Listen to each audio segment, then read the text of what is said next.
चलिए टॉपिक है हमारा arenes. This is the last part of the chapter और काफ़ी इम्पोर्टेंट भी है और ये हमारा +2 पे मतलब यहीं से ही हम लोग इसे कंटिन्यू करेंगे यहीं पे। ठीक है जी, तो लिखिए ज़रा। एरोमेटिक हाइड्रोकार्बन्स और arenes.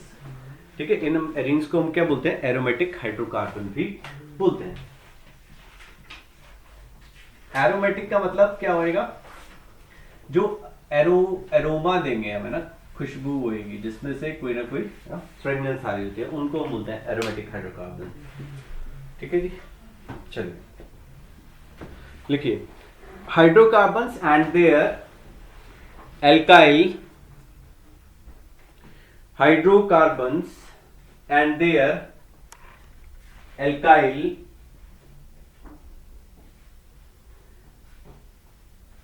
hydrocarbons and their alkyl alkenyl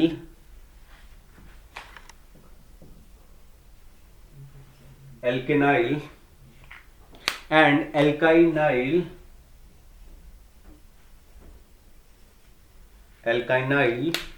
derivatives which contain one or more benzene rings either fused or isolated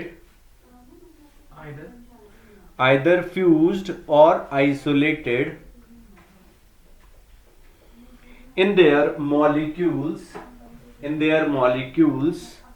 are called aromatic hydrocarbons.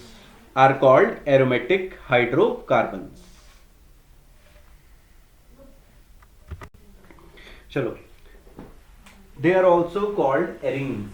जो aromatic hydrocarbons हैं, they are also called arenes.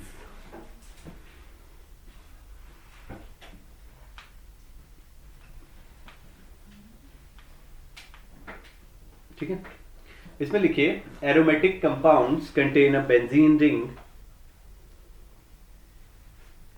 Aromatic hydrocarbons containing benzene ring are called benzenoids.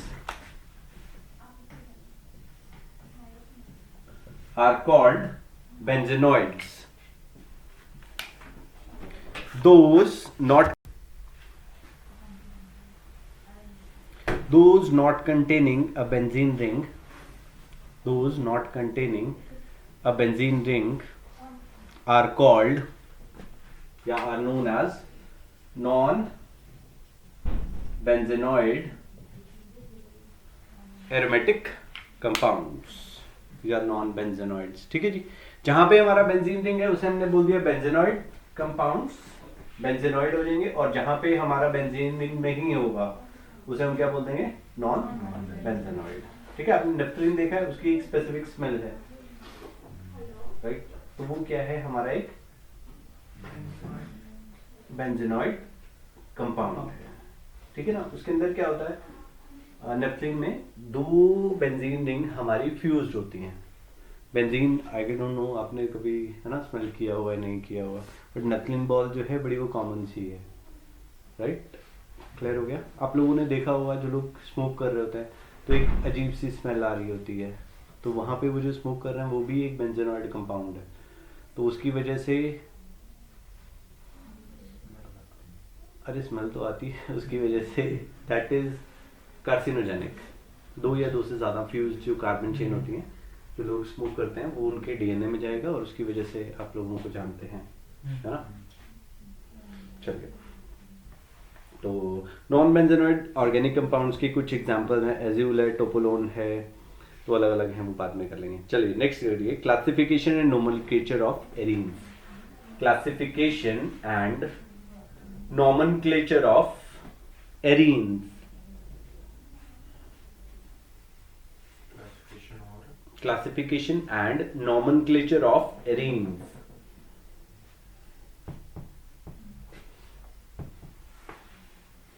ठीक है, देखो यहाँ पे अब नाम आपको याद करने पड़ेंगे कुछ। ये क्या है, हमारा बेंजीन है, राइट। अब हमने बेंजीन रिंग के साथ में क्या किया, CH3 लगा दिया, इसको हमने क्या बोल दिया, मिथाइल बेंजीन, राइट। और अगर हम इसका कॉमन नेम बात करते हैं तो ये क्या हो जाएगा भैया, हमारा टॉलीन हो जाएगा।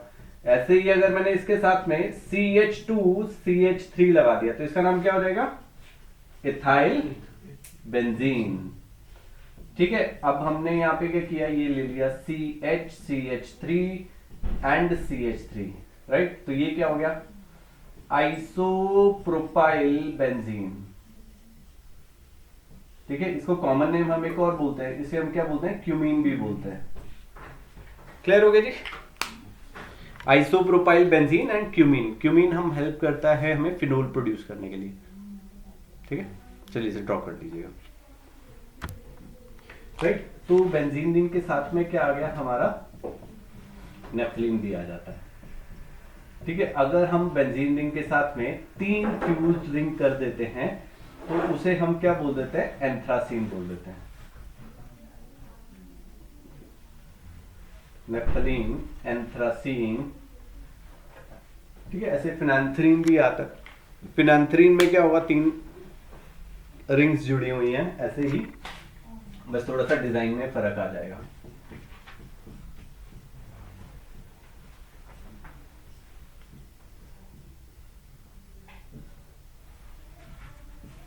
ठीक है, दिस इज फिनांथरीन, थोड़ा सा वेरिएशन आ जाएगा उसके अंदर।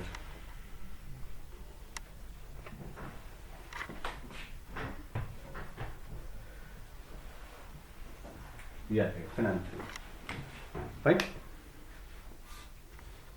कुछ और तरीके के भी हो सकते हैं, जैसे हमने इसे डाइफिनाइल बना दिया,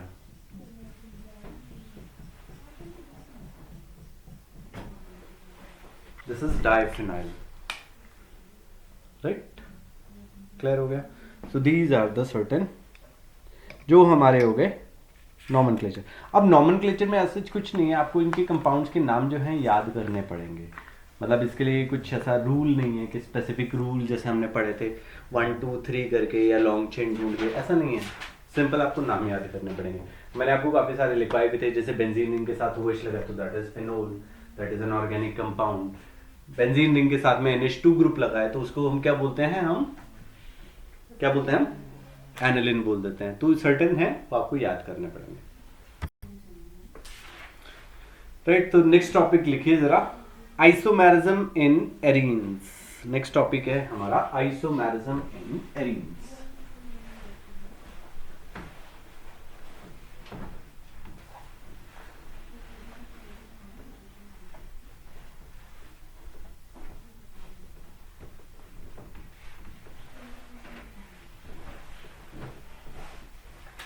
अब आइसोमेरिज्म में क्या होगा भाइयों बहनों, विच हैज द वो वाले compound which has the same molecular formula but different structures, तो उसको हमने आइसोमेरिज्म बोला यहाँ पे, राइट। तो यहाँ पे हम इसके पोजीशन आइसोमेरिज्म के बारे में बात करेंगे।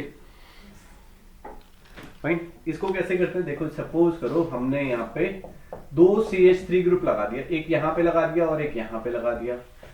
दूसरा हमने क्या किया, यहाँ पे CH3 कर दिया, ये 1-2 पोजीशन पे हो गया, ये 1-3 पोजीशन पे हो गया। यहाँ पे हमने 1-4 पोजीशन पे लगा दिया, तो ये क्या हो गया, 1 2 3। क्लियर हुआ, 1 2 1 3 एंड 1 4।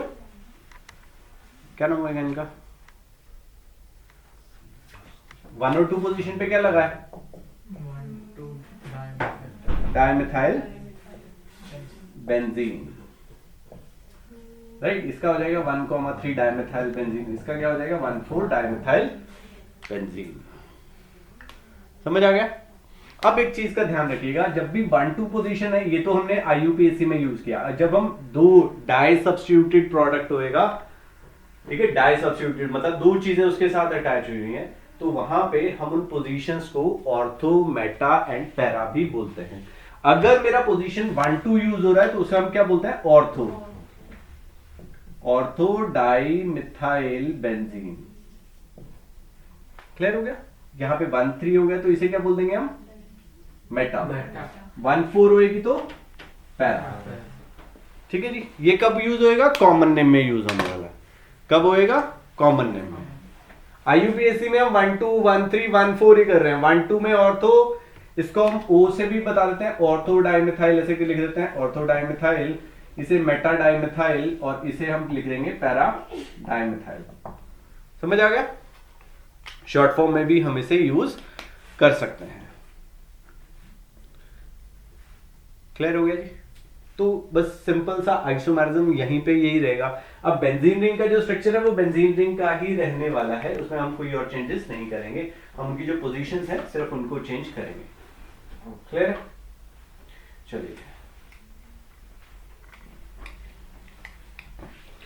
नेक्स्ट टॉपिक जो है भैया वो है हमारा structure of benzene. Structure of benzene जल्दी नोट डाउन कर लीजिए।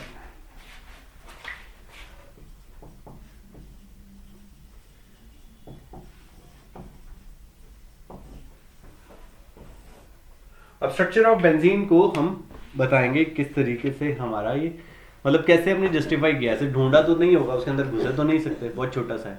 तो हमने कुछ अलग अलग एक्सपेरिमेंट्स किए जिसकी वजह से हमें पता लगा कि भैया इसका स्ट्रक्चर जो है कुछ इस तरीके का दिखता है।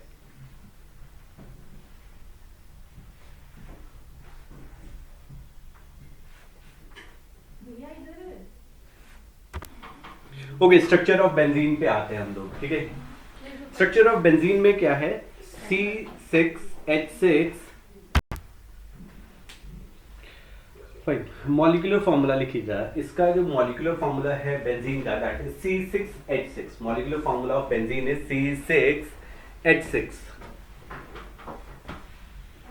अब बेटा ये देखो C6H6 है, अगर मैं यहां पे एल्केन लेता हूं, एल्केन के फॉर्मूला में C6H क्या हो जाएगा? 14। तो ये 8 कार्बन कम है एल्केन से, तो मतलब क्या है यहाँ पे? There is unsaturation. क्या होएगा? There is presence of double bond और ट्रिपल बॉन्ड, अनसैचुरेशन रहेगा यहाँ पे। राइट? क्लियर है? ये चीज समझ में आ गई आपको? अभी हमने मॉलिक्यूलर फॉर्मूला क्या बोला? C6H6 है, बट इसके पास 8 कार्बन कम है, तो there should be presence of 8 hydrogen कम है, तो यहाँ पे हमारे पास अनसैचुरेशन होएगा, मतलब there is presence of partial मतलब डबल बॉन्ड और ट्रिपल बॉन्ड्स। क्लियर हो गया? चलिए लिखिए, benzene should be highly unsaturated compound. Benzene should be highly unsaturated compound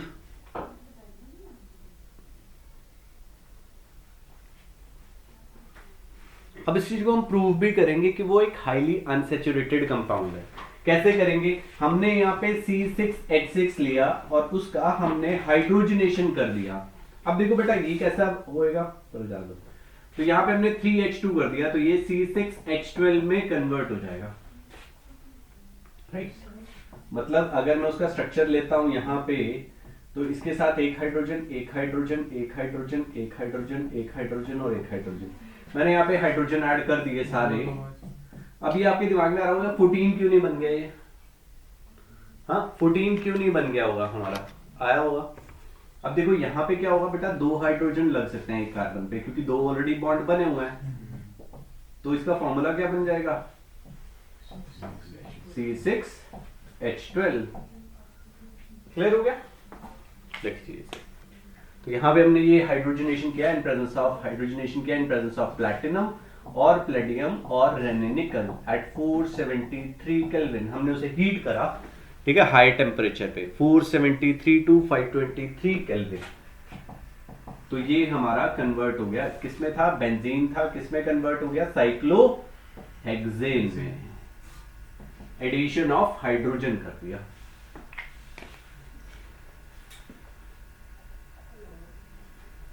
fine? Clear हुआ? या दूसरा हम क्या कर सकते थे? C6H6 था, यहां पे हमने 3 क्लोरीन लगा दिया in the presence of BHC।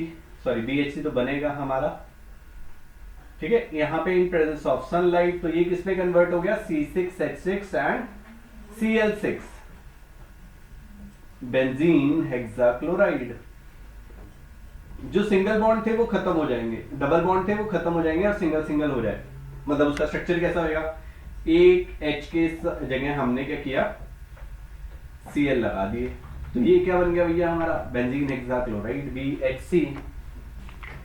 Right, chlorine, chlorine का एडिशन किया इन प्रेजेंस ऑफ सनलाइट। ये H न्यू का मतलब सनलाइट होता है भैया, समझ आ गया। फ्री रेडिकल मैकेनिज्म से हो जाती है रिएक्शन। राइट, क्लियर है।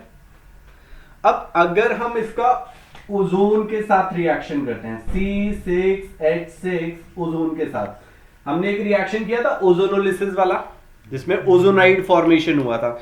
यहां पे हमने क्या किया, 3O3 डाल दिए in presence of CH2Cl2 at 196 kelvin. तो ये बना के देगा भैया हमें C6H6O3 उल्ट्राइस। ठीक है, बेंजीन ट्राई ओजोनोइड।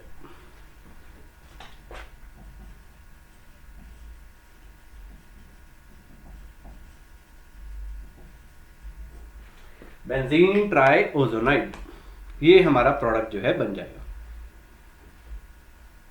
समझ आया, क्लियर है। Benzene try ozonide.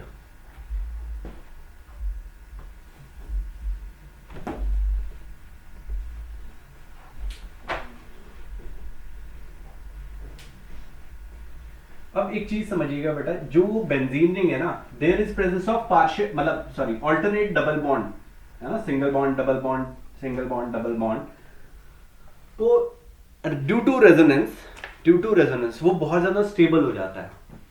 राइट, अब स्टेबल हो जाएगा तो मतलब ये वाली जो हमने एडिशन रिएक्शंस करी हैं ये सिंपली नहीं होती, इजीली नहीं होएगी। तो हमें क्या करना पड़ेगा, कुछ हार्श कंडीशन डालनी है जिसकी वजह से रिएक्शंस हमारी हुई थी। अदरवाइज यहाँ पे क्या होती है, हमारी सब्स्टिट्यूशन रिएक्शंस होती हैं।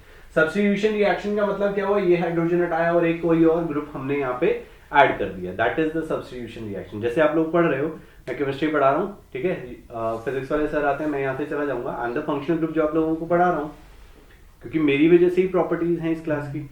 अगर मैं चला जाऊं तो आप लोग तो कार्बन की तरह ही रहोगे, है ना, कोई अपनी खुद की अलग अलग आइडेंटिटीज हैं, कईयों की हैं, है ना शिवानी जी। तो मैं चला गया तो योगेश सर आते हैं, फिजिक्स वाले सर आएंगे, तो उनकी जो फंक्शनल ग्रुप है वो बिल्कुल चेंज हो जाएगा। ठीक है, चलिए लिखिए, benzene undergoes substitution rather than addition reaction.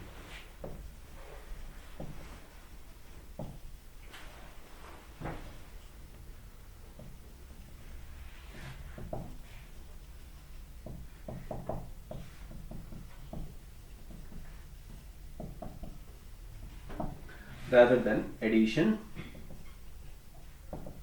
reaction, right?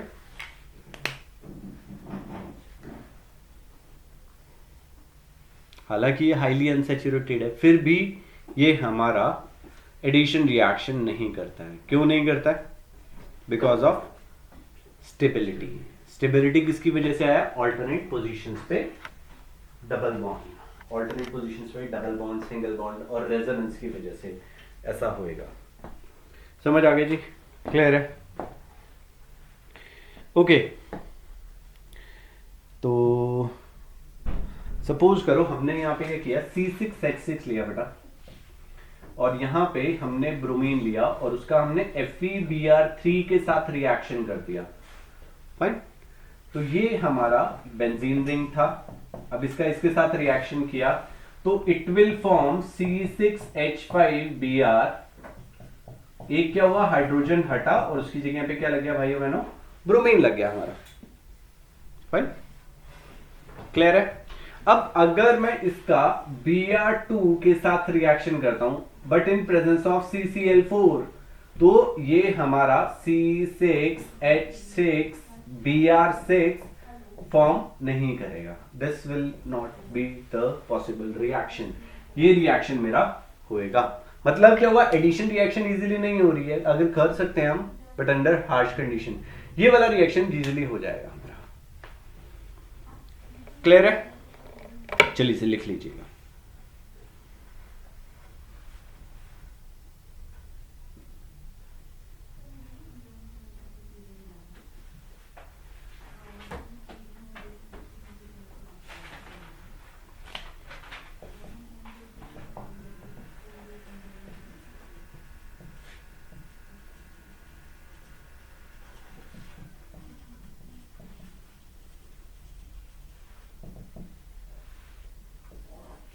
Next है हमारा benzene is resistant to oxidation.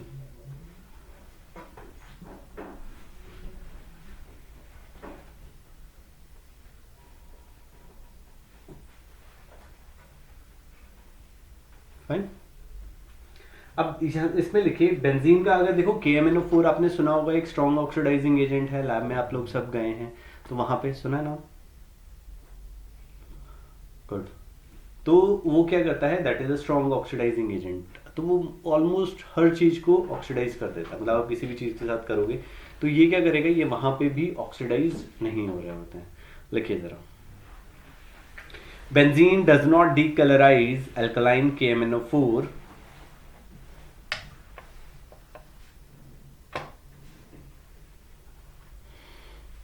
benzene does not decolorizes alkaline KMnO4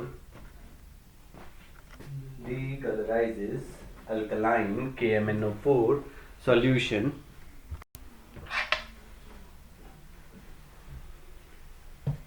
fine. इसमें आगे लिखिए with powerful oxidizing agents like KMnO4, K2Cr2O7, like KMnO4 potassium permanganate, बेटा KMnO4 या K2Cr2O7, it is very slowly oxidized to CO2 and H2O. It is very slowly oxidized to CO2 and H2O. Thus, benzene is resistant to oxidation. Benzene is resistant to oxidation.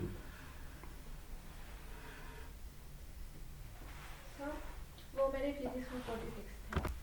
Okay, इसके केक्यूल structure है बेटा, इसके structures बना लीजिएगा। जो benzene है उसके केक्यूल structure है एक, जैसे मैंने बनाया हुआ है ये बेंजीन के। So these are the structures of benzene.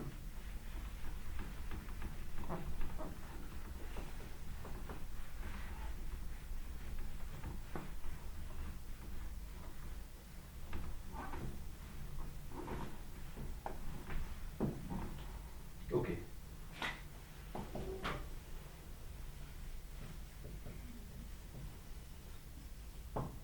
तो इसमें बेंजीन के क्या क्या स्ट्रक्चर एग्जिस्ट करते हैं, ये वाला एक स्ट्रक्चर एग्जिस्ट करेगा, एक स्ट्रक्चर हमारा ये एग्जिस्ट करेगा, मतलब ऑल्टरनेट पोजीशंस पे वी हैव डबल बॉन्ड्स।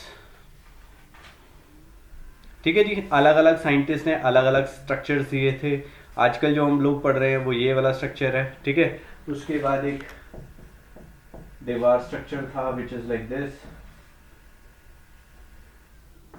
उसके बाद एक क्लॉस ने दिया था,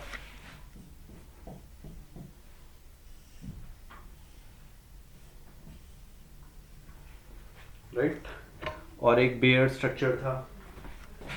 तो अलग अलग टाइम पे अलग अलग स्ट्रक्चर्स जो है वो हमारे बनते रहे।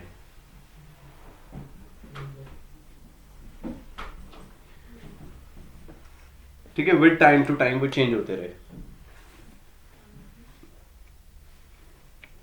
Right.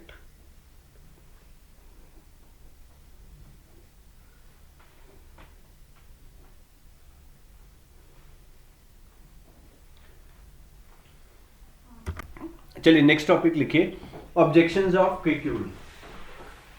Objections of Kekule structure. अब ये जो हमने स्ट्रक्चर बनाया इसके अंदर कुछ ऑब्जेक्ट है ना, क्वेश्चंस आ रहे थे, ऑब्जेक्शंस आ रही थी, तो वो क्या थी, ऑब्जेक्शंस टू केक्यूल स्ट्रक्चर। ऑफ नहीं, टू लगा दीजिए, ऑब्जेक्शंस टू केक्यूल स्ट्रक्चर। अब पहली चीज तो ये थी कि यार अगर बेंजीन रिंग है उसके अंदर पोजीशन, उसके अंदर देयर इज हाईली अनसैचुरेटेड, यहाँ पे हमने 3 जगह डबल बॉन्ड बनाए हैं, फिर भी वो हमारे वहां पे एडिशन रिएक्शंस ना होके सब्स्टिट्यूशन रिएक्शन हुई। जब हमने अल्कलाइन KMnO4 के साथ रिएक्शन किया तब भी उसने रिएक्शन नहीं किया। क्लियर हुआ? वैसी कुछ ऑब्जेक्शन थी। चलिए लिखिए, फर्स्ट ऑब्जेक्शन लिखिए, why is it that Why is it that benzene show remarkable stability? Benzene show remarkable stability towards oxidizing agents like KMNO4,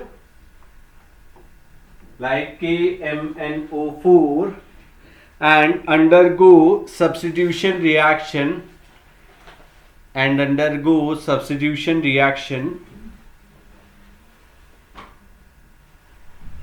even though it contains three double bonds,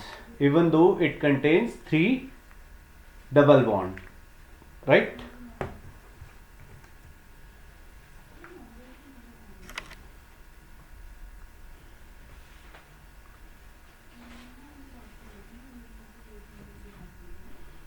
clear हो गया?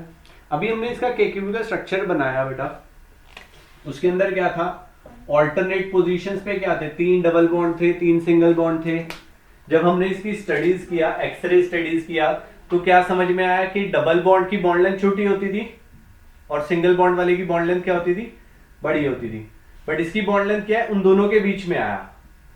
और जब हमने इसकी x ray studies किया तो ये पता लगा कि it is a regular hexagon structure और इसकी बॉन्ड लेंथ बीच में आया, डबल बॉन्ड से बड़ी है, सिंगल बॉन्ड से छोटी है।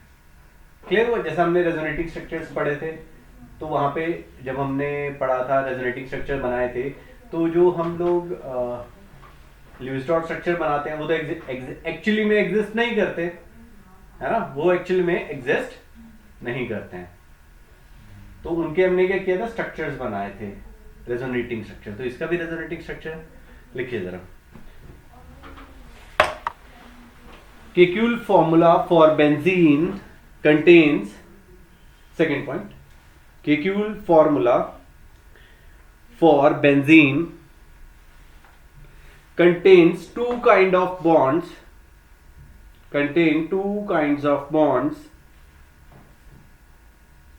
that is single and double bonds,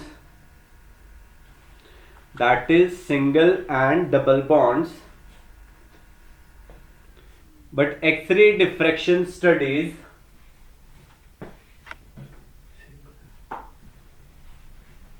single and double bonds, but X-ray diffraction studies have shown that the structure of benzene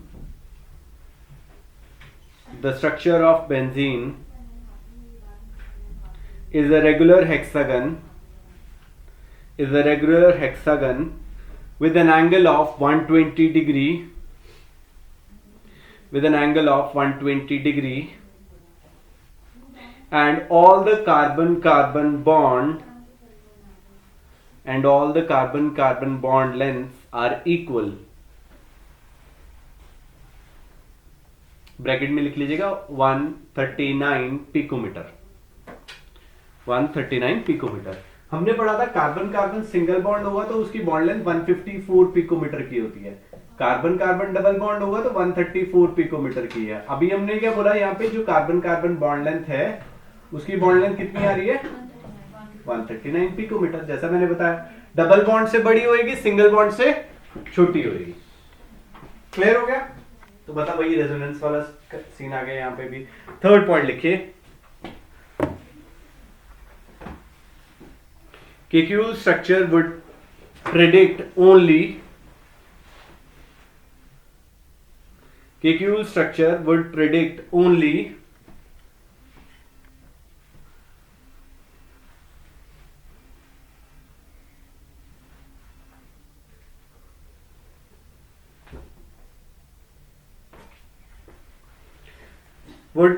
only one mono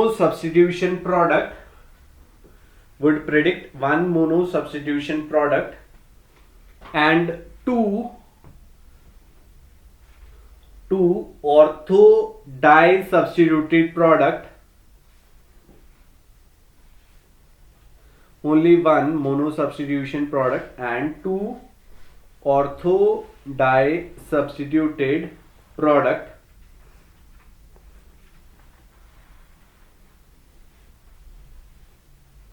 fine, 2 substituted जो है प्रोडक्ट दे सकता है। किस तरीके के दिखेंगे देखो जरा, हमने यहाँ पे ये बेंजीन रिंग लिया, यहाँ पे ब्रोमीन लगा दी, यहाँ पे ब्रोमीन लगा दिया, या क्या होगा यहाँ पे ऐसे में हो जाएगा, ठीक है। इसमें सिंगल सिंगल बॉन्ड पे कार्बन पे लगे हुए हैं, यहाँ पे डबल बॉन्डेड कार्बन पे लगे हुए हैं हमारे, क्लियर है। तो ये हमारा वेरिएशन था यहाँ पे। चलिए ये तो थी इसकी ऑब्जेक्शंस की क्यों यहाँ ऐसा हो रहा है। हालांकि इन दोनों के अंदर क्या रहेगा, एक इक्विलिब्रियम मेंटेन्ड रहेगा। वी कैन से ऐसा भी हो सकता है या ऐसा भी हो सकता है। और जब हम इसे पढ़ रहे होंगे, जब हम लिख रहे होंगे, तो इसे आप इंटर कन्वर्जनली कहीं पे भी कुछ भी यूज कर लीजिए, कोई फर्क यहाँ पे नहीं पड़ेगा। क्लियर हो गया जी, समझ आया। नेक्स्ट लिखिए molecular orbital structure of benzene. Next topic है molecular orbital structure of benzene. Molecular orbital structure of benzene.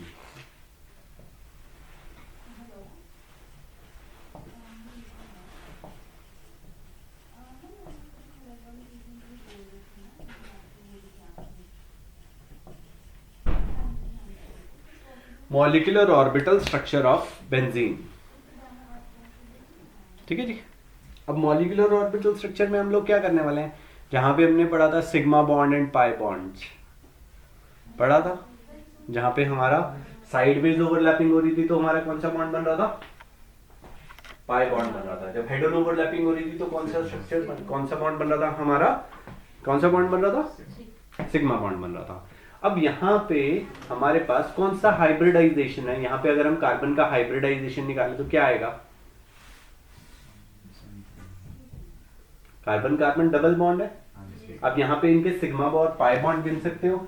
Let suppose मैंने यहाँ पे आपको पहले बताया था कि कैसे हम सिग्मा और पाई बॉन्ड से गिन सकते हैं। यहाँ पे हम हाइड्रोजन लगा देते हैं, ये सिग्मा बॉन्ड, ये सिग्मा बॉन्ड, ये sigma bond, pi bond, 3 sigma 1 पाई, तो ये क्या हो जाएगा हमारा sp2 हो जाएगा। तो किसी भी कार्बन को निकालोगे तो सारे के सारे कार्बन क्या है हमारे, sp2 हाइब्रिडाइज्ड है। अगर sp2 हाइब्रिडाइज्ड है तो शेप क्या आएगी, ट्राइगोनल प्लेनर। और एंगल कितने का होगा इसमें, 120 डिग्री का। जैसे आप फैन में देखोगे तो वहां पे 3 ही है, ऐसी सी शेप रहेगी, कार्बन बीच में और 3 हाइड्रोजन मतलब अलग अलग लगे हुए हैं। तो उसके अंदर क्या होने वाला है भैया हमारा, यहाँ पे एंगल कितने का है, 120 डिग्री का है। एंगल कितने का है, 120 डिग्री का है। समझ आया, कोई कंफ्यूजन है इसमें?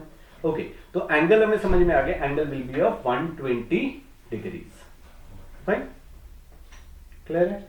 अब एक ऑर्बिटल, इस कार्बन का एक ऑर्बिटल अनपेयर्ड है, अनहाइब्रिडाइज्ड है, इसका एक अनपेयर्ड, इसका एक अनहाइब्रिडाइज्ड पी ऑर्बिटल है, इसका और इसका, इसका और इसका। तो ये आपस में ओवरलैप करेंगे तो ये पाई बॉन्ड बना रहे हैं, इसके और इसके वाले करेंगे तो ये अलग आ रहे हैं। मतलब इनको मैं नंबर देता हूं, 1 2 वाले कर रहे हैं तो पाई बॉन्ड बनाएंगे, 3 और 4 वाले करेंगे तो पाई बॉन्ड बनाएंगे, 5 और 6 वाले साइडवेज ओवरलैपिंग करके क्या बनाएंगे, पाई बॉन्ड बनाएंगे। इसको मैं और डिफरेंट भी कर सकता हूं, यहाँ पे ऐसे भी बना सकता हूं बेटा। इसमें यहाँ पे ये हाइड्रोजन था, 1 2 3 4 5 एंड 6, 1 मतलब इसमें क्या हुआ 1 6 हाइब्रिड मतलब साइडवेज ओवरलैपिंग कर रहे हैं तो ये क्या बना रहे हैं, पाई बॉन्ड। 4 और 5 वाले साइडवेज ओवरलैपिंग करके क्या बना रहे हैं, पाई बॉन्ड। 2 और 3 वाले साइडवेज ओवरलैपिंग करके क्या बना रहे हैं, पाई बॉन्ड। क्लियर हुआ? 1 3 मतलब 2 और 3 के बीच में साइडवेज ओवरलैपिंग, 4 और 5 के बीच में साइडवेज ओवरलैपिंग। क्लियर हो गया? तो there is formation of pi bonds. अब एक चीज समझिएगा, जब हमने इसके sp3 sp2 था तो इट हैज प्लेनर स्ट्रक्चर, तो कार्बन जो है, एक कार्बन, 2 कार्बन, 3 कार्बन, 4 5 6 एक रिंग जैसा बना रहे हैं, मतलब एक प्लेन जैसे बन रहा है। अब जब साइडवेज ओवरलैपिंग हुआ तो एक इलेक्ट्रॉन क्लाउड ऊपर की तरफ बनेगा, मतलब 1 2 3 4 5 6 के बीच में, और ऐसे ही एक नीचे की तरफ बनेगा। तो इट हैज लाइक मतलब जैसा आपका बर्गर होता है, टिक्की बीच में आ गई, एक ऊपर इलेक्ट्रॉन क्लाउड आ गया, एक नीचे आ गया, राइट? तो मतलब क्या हुआ, electron cloud is above and below the plane. समझ आया? स्ट्रक्चर समझ में आ गया भाई ना? चलिए इसे लिख लेते हैं हम जरा, लिखिए जरा। All the carbon atom of, चलिए लिखिए जरा, all the carbon atom of benzene ring are sp2 hybridized. All the carbon atoms are sp2 hybridized.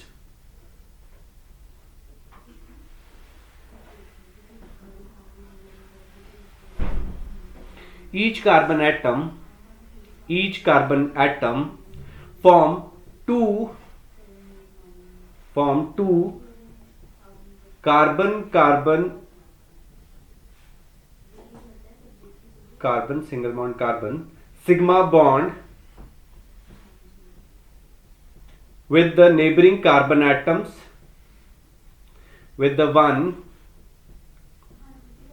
neighboring carbon atom and one CH,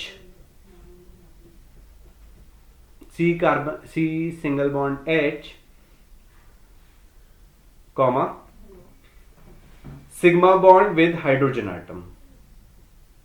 sigma bond with hydrogen atom, मतलब carbon ने आपस में क्या किया, एक सिंगल बॉन्ड बनाया, और इस कार्बन ने एक हाइड्रोजन के साथ क्या किया, सिग्मा बॉन्ड बनाया. समझ आ गया? आगे लिखिए, thus in all there are 6 carbon single bond carbon,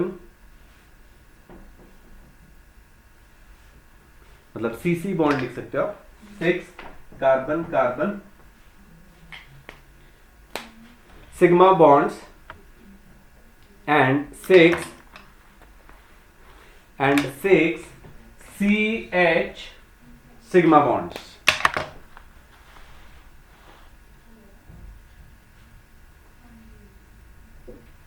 Which all lie in one plane.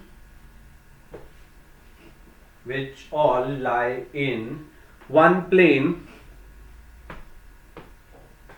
and angle between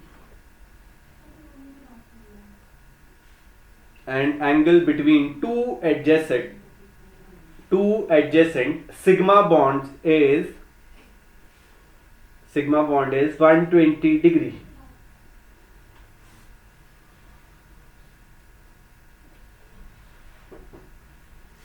right? अब देखो, 3 बॉन्ड बना लिए उसने, एक कार्बन इधर वाले कार्बन के साथ सिग्मा बॉन्ड बना लिया, इधर वाले के साथ सिग्मा बॉन्ड बना लिया, एक हाइड्रोजन के साथ सिग्मा बॉन्ड बना लिया, एक उसका जो ऑर्बिटल था वो अनहाइब्रिडाइज्ड रहा, तो वो अनहाइब्रिडाइज्ड साइडवेज ओवरलैपिंग करेंगे. लिखिए, each carbon is now left with an unhybridised p orbital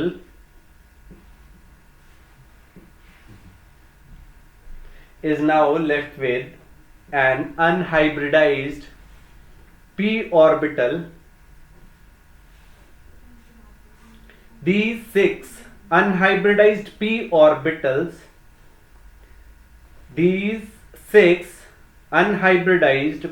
orbitals have one electron each,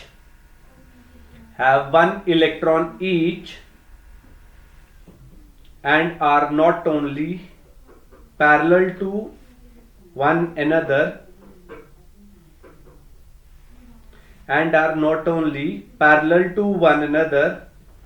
but also perpendicular to the,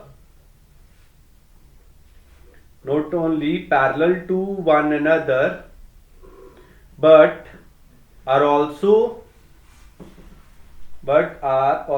perpendicular to the plane of sigma bonded carbon.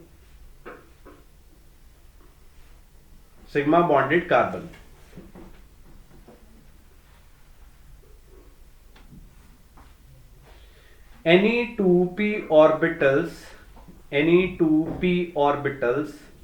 of adjacent carbon atoms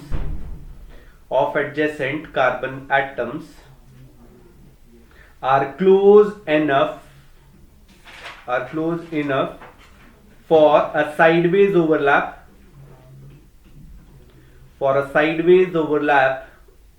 to form pi bond. Right. अभी इसमें क्या होगा, अब 6 carbon है, अगल बगल के साथ करेंगे तो 2-2 करेंगे तो कितने टोटल पाई बॉन्ड्स बनेंगे हमारे, 3। जैसा मैंने यहाँ पे लिखा है 1-2 के बीच में 1 और 2 के बीच में ओवरलैप हुआ तो एक बना, 3 और 4 के बीच में एक ओवरलैप हुआ तो सेकंड बना, और उसके बाद क्या था 5 और 6 के बीच में बना तो बना। यहां पे हमने किया तो 2 और 3 के बीच में बना, 4 और 5 के बीच में बना, और 6 और 1 के बीच में बन गया। क्लियर हो गया। तो we have 3 pi bonds. Clear हो गया बेटा। इलेक्ट्रॉन क्लाउड कैसे आ गया, ऊपर और नीचे।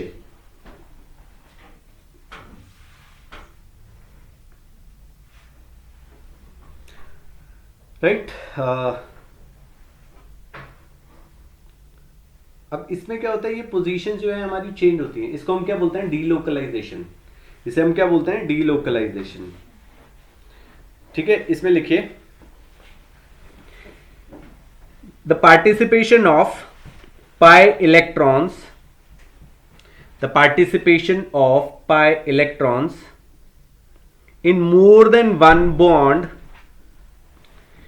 in more than one bond is called delocalization of electron.